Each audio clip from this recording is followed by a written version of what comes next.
Welcome to the newest episode of Beyond the Fame with Jason Fraley. I'm your host, Jason Fraley, picking the brains of the top filmmakers, musicians, and artists of our time. Happy 60th birthday today to Big Kenny of the catchy country music duo Big and Rich. We spoke in 2019 when he performed during the Congressional baseball game at Nationals Park, discussing his journey from Culpeper, Virginia to Nashville, Tennessee to record hits like Coming to Your City and Save a Horse, Ride a Cowboy. Yeah, man, I'm super excited about coming back to D.C.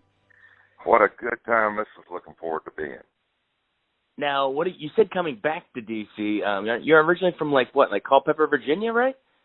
Yeah, I'm my hometown's Culpeper, Virginia, so I think we're exactly 90 miles away from Washington D.C. and every time I'm coming through the East Coast, now I've got a couple young boys too. I love to bring them through D.C. I think it's just a great celebration of America. Beautiful buildings, monuments. There's just so much to see and do, and so much for the kids to learn, man. I love it. Awesome. And what will you be doing? You'll be doing the national anthem? Well, no, they don't have me doing the national anthem, but we do have a surprise, I think, coming sometime around the fifth ending with a Big Kenny rendition of Take Me Back to the Ball Game. Oh, that'll be awesome. Yeah, that'll be really cool. I can't wait to hear your version of Take Me Out to the Ball Game. That's so great. Yeah. Were you a baseball guy growing up? Because I know the Nats wouldn't have been around when you were growing. But were you Orioles or what? What are you in Virginia at that point? Yeah, it was the Orioles at that point.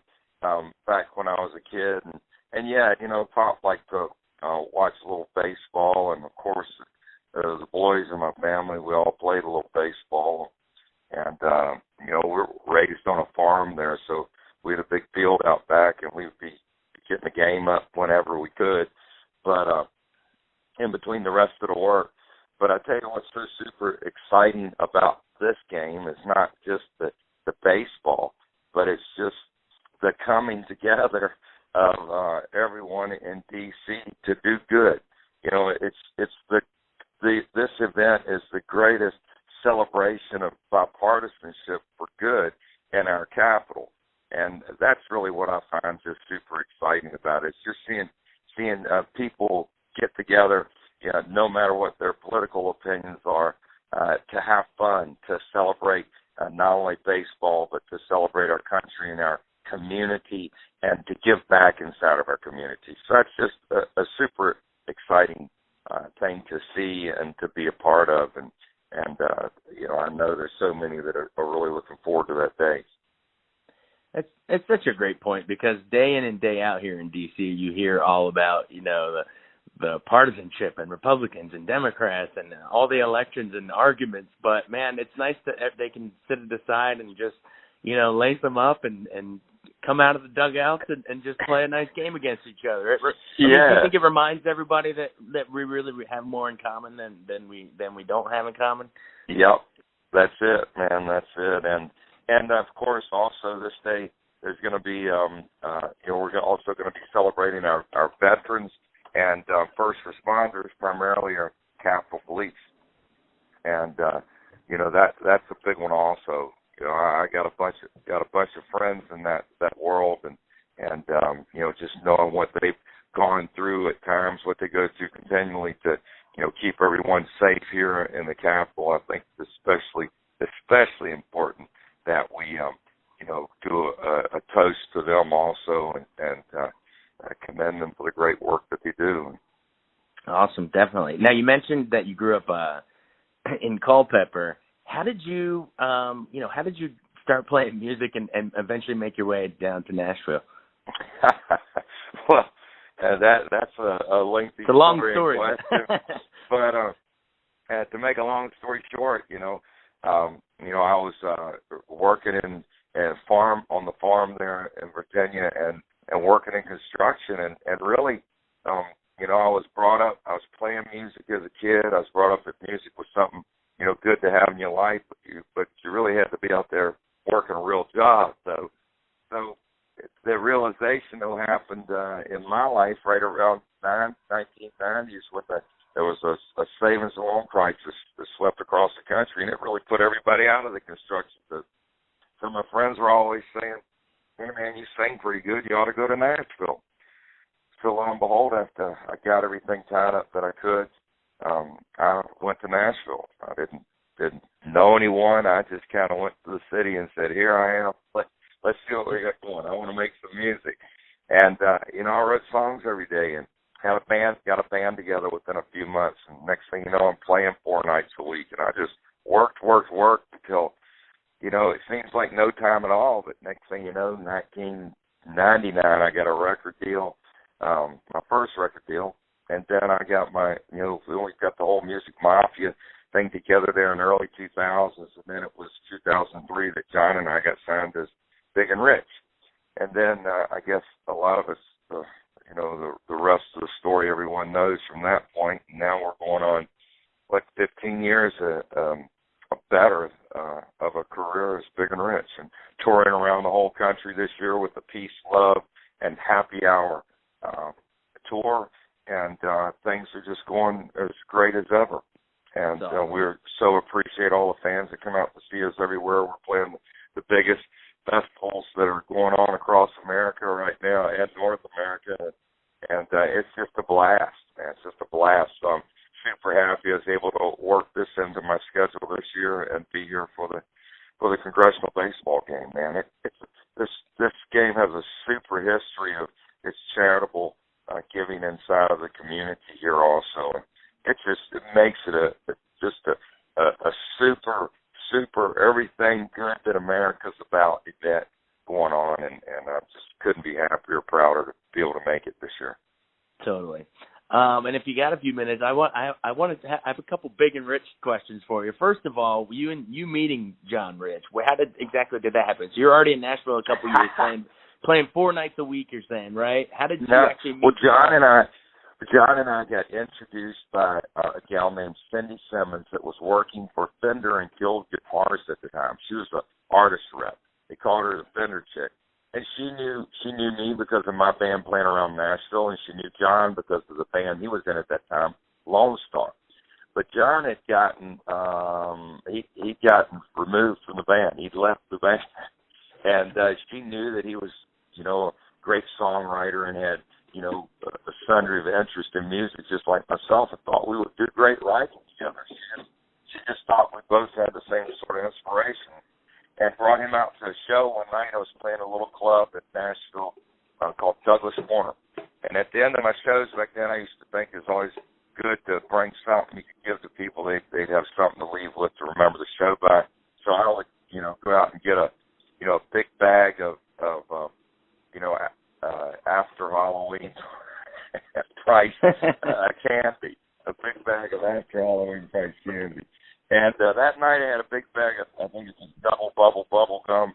And at the end of the show, I'm slinging it out to everybody. And I grabbed a big handful, make sure I got some all the way to the back of the room, which happened to be where John was standing that night. He brought him to the show. And a piece hit him right underneath his cowboy hat on his forehead between his eyes, man. And he said when he came to the show, he was going, what's up, Big Kenny? What am I going to meet?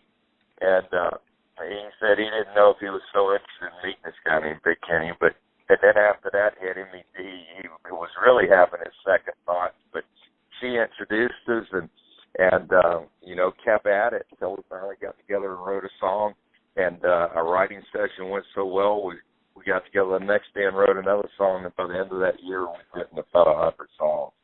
So wow. She was right that the writing dynamic was fantastic between us. And, it was really our songwriting that brought us together for our first record deal, because John had gotten another solo deal at that point in time, but that didn't go so well. But worse, because of the Music Mafia, we've been asked to come in one morning meet with Paul Worley at Warner Records. He'd just taken over the job there as the GM.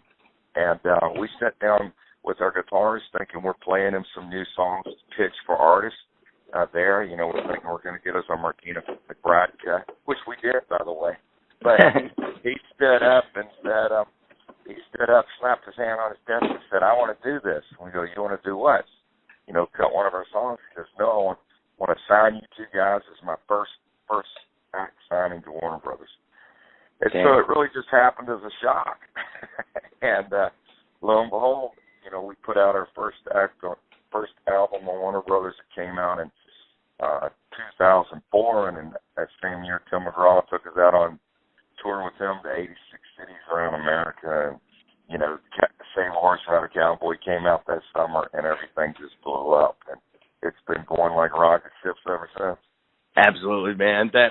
I'll never forget when you guys blew up, and a lot of people that come out to the Congressional baseball game, well, of course, we'll know you from the song you just mentioned, Save a Horse, Ride a Cowboy. How did you guys come up with that's going to be playing forever? I mean, that's like one of the most fun, but also creatively, lyrically, that's just a creative idea. Like, oh yeah, why ride a horse? Just hop on me. How do you come up with that? Well, it's nuts. This is a nuts thing that happened, but I have been asked to be a mentor to 50 students that had won a essay contest to come to Nashville, be put through all aspects of the music business for 30 days, all expense paid. It was called the Priceless Edge Program, and I've been asked to be their music mentor, so I was to break them up into groups of 10, write songs with them, and then take them in the studio, show them how the recording process goes, and then we're going to hit the stage and perform them live. So in the midst of me getting this job, I'm reaching out to my friends, and I asked John, John and I write all the time, that John, will you come write these with me? And in this one group, of 10 students, it was 50 of them total, one group of 10, had gone around the room and just meeting everybody, asking where they're from, and they're all from different states and different places, and the first time we did that, different states, different places, I said, I got this song out here called Coming to Your City, and all these places here, those are places we're going to be coming. So we ended up writing about all those places in this song that became a hit called Coming to Your City, which you probably know from college game day football. It's been the theme song for that now. No, you said it wrong. Over 10 years. It's Coming right? to Your City. It's City. You got to say it right. City. So those 10 places in that song came from the 10 places those 10 students were in that group. So then there's another group. We're going around and meet everybody, find out where they're from, and start talking about the songwriting process, and just ask. So has anybody here in the group heard anybody say something since you've been here in Nashville that you thought was just kind of weird? Might make a good song title.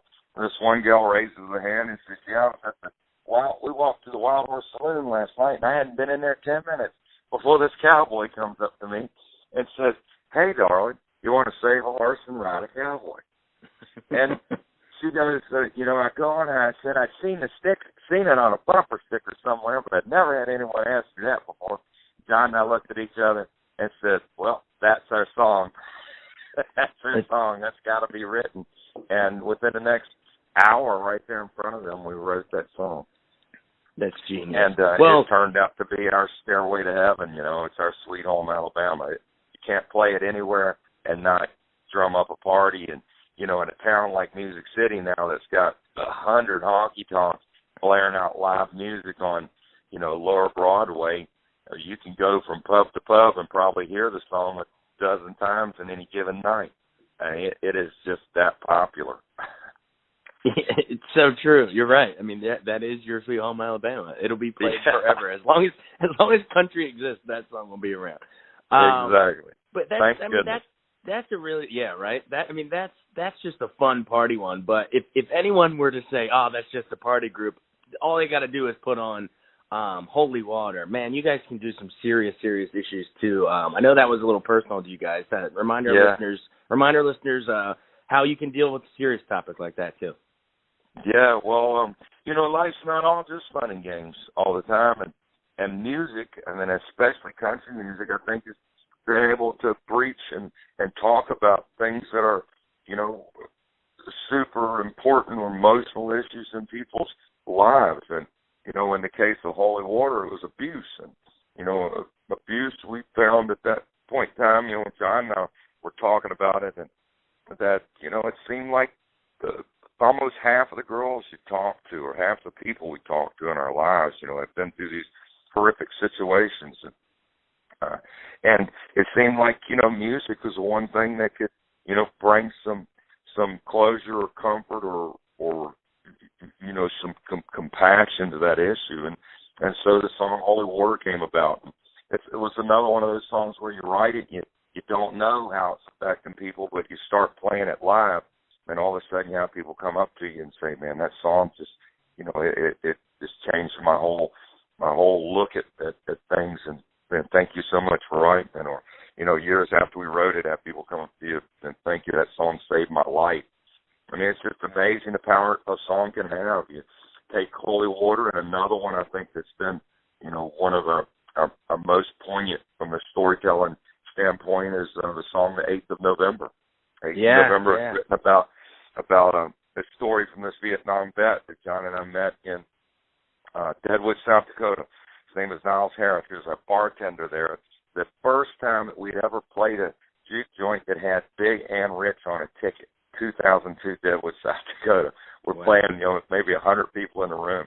But this guy was a bartender, had that top hat on. I'd gone to meet him in between sets, say hi, grab a cold beverage. And next thing you know, we became friends. And the next day we had breakfast, we're riding around. He's going to show us the Gold Mountains and the Black Hills, and next thing you know, I'm hearing all these stories about him. And over the next time we had, the friendship got to where the story was deep enough that he's going, you know what, you guys ought to write a song about this. And lo and behold, sitting there in Deadwood, South Dakota, we wrote that chorus. And then, over time, as we, got more of his story now, as it come to visit us in Nashville, we were recording the record, believe it or not. And we got the completion of his story and wrote out the story that became the song, The 8th of November. And then we actually traveled back to Vietnam with him, where he was wounded in War Zone B that day. We told his story in a documentary. We got our friends, speaking of Leonard Skinner and Gretchen Wilson, to help us out for a big show that we threw in Atlanta, Georgia, back, that was 2007, 2008, somewhere in there. Anyway, it raised enough money that day to finish off the budget to build the memorial for the 173rd Airborne in Fort Benning, Georgia. Wow. And so we now have a memorial standing there for all those, that have lost, all those warriors that were lost or family members that suffered loss from that day. But now we also, Niles and I, we get together in the first week of August in Deadwood, South Dakota again, and we throw a party up there during the Sturgis Bike Rally and continue to raise money for our veterans and the ongoing maintenance of the memorial there in Fort Benning. We actually got to visit that last summer. It's pretty powerful to go back and see it and realize how much it means to all those guys and families. Wow. Thanks for that story. I mean, I've been up to Deadwood and Sturgis and the Black Hills. I mean, that's beautiful, but I didn't know your whole story with the monument in Georgia. That's fantastic, guys. Yeah, man. And so if you're coming through the rally this year, I think it's August 6th, Tuesday. That Tuesday, we always do the party right there, Main Street, Deadwood, there at the Deadwood Mountain Grand. So please come visit if you're in that area. Awesome. Well, I know a lot of our listeners will know you're the Big and Rich stuff, but just before we hop off here, I wanted to remind them that, you were talking about, how you and John were songwriters, but I know you've written a lot of songs for other famous country artists like Gretchen and Jason Aldean, and didn't you write Last Dollar for Tim McGraw too? Yeah, Last Dollar for Tim McGraw. That was a powerful, powerful song. And it became a number one song, and then, man, all the things that happened from that are just unbelievable. But yeah, that is another one of those kind of story songs, but it's also just a good timing song also. But man, I had been through, I hate to say more than once, that place in my life where I was down to my last dollar. I was down to my last dollar again at 2002 in Las Vegas in between record deals. It was right before John and I got down that last time. Man, I'm out there. My manager at the time, Mark Oswald, was going to Alabama farewell tour, and it was the first show. So he told me, if you can make your way out here to Vegas to see it, I've got a free hotel room for you, and I think you'll really enjoy the whole experience. So I went out there to see that show, and that's New Year's Eve, so I celebrated New Year's Eve with them in a nice big room overlooking, Main Street, Vegas. And next thing you know, it's 2, 3 o'clock in the morning. I'm going to be heading back to Nashville. Got an early flight. But, I only going out there on $200 my name, and it's pretty easy to blow that just trying to find a meal in Vegas. That I'm down to probably $100, and about 3 a.m. in the morning, I'm going, what am I going to do? I got to pay my bills when I get back to town. So I went and sat down at a blackjack table like any of us would have, and I started figuring I would just turn it into what I need. And I'd played for about 3 hours. It's probably 5 or 6 a.m. in the morning, but now I've got to get back to my room for this early flight. And I had won 10 hands in a row. I'd gotten my money up to about $800, and if I won one more time, that was going to be everything I need to pay my bills, rent and everything. And so I was feeling a little good about it, and I pushed it out there. And lo and behold, that dealer who had dealt me 10 winning hands, she, on that hand, decided to deal herself a blackjack. So it didn't turn out exactly like I'd hoped it to, but it actually turned out even better. I had 2 chips left. I had a $20 chip. I gave that to her, told her how much fun I'd had, and I grabbed that $1 chip. I pushed myself away from the table and said, I'm going to keep this because I'm going to need a little something to start over with. And I went up to my hotel room. I sat down on the corner of the bed. I went to pull off my boots, and the heel pulled right off the bottom of my boot. So I laid back on the bed, and I went, what next, Lord? And within about 30 minutes, I'm down to my last dollar of walking off my seats. Really small reminder of all the hell that I've gone through. Look at me still smiling because I'm wondering what I'll do. Because since I ain't got nothing, I got nothing to lose. And 1, 2, 3, like a bird, I sang, you've given me such a beautiful set of wings. And I'm so glad you're all here today because tomorrow I might have to go and fly away. And fly away. Fly away. Fly away. Fly away. Fly away. And then, who'd have known it? But, man, so then all that year in 2003, I'm playing that song everywhere, writers' nights, wherever I am. I could tell people loved it. But I was broke, so I couldn't get in the studio and record it. But in 2004, things changed around a lot. We've been out on tour with Tim McGraw that year. And so when it got to the end of that year, I paid off all my bills, and I could go back in the studio to record some demos. And I'm in the studio recording demos. It was right around Christmas and New Year.